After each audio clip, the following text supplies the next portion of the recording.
रई रई रई रई रई रई रई रई अरे सोरा हो सिंगार के का हो? अरे कहाँ तू चललू?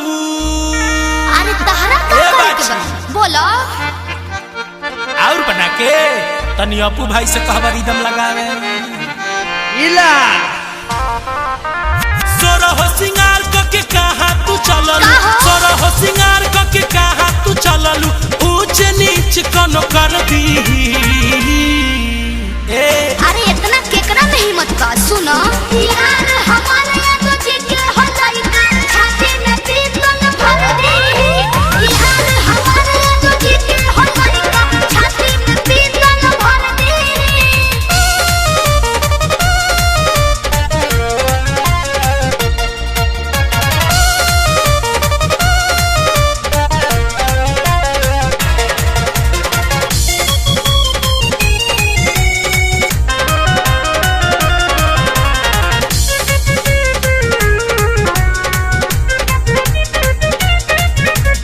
जल्दी से तू घरे जा अब देखो भइल रात बा।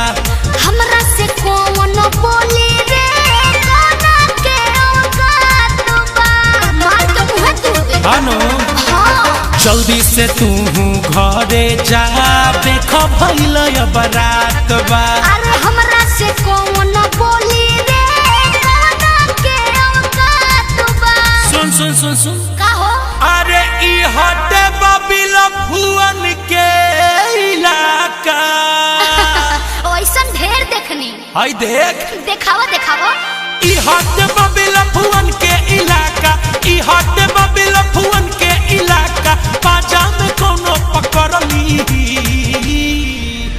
इतना कौना के दम बारे?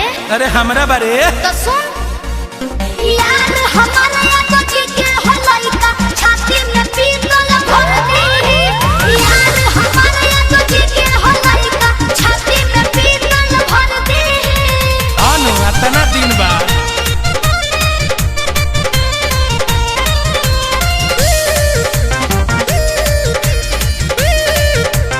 पहिले हम बता देत बानी खतरा बाटे तहरा पर। ओकरा बहिन के बारात लगा देब जवन ताकि हमरा पर।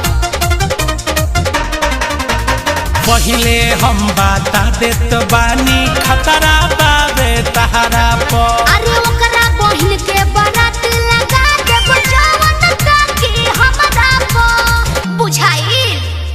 अरे छोटू शिकारी बिकी का करी है?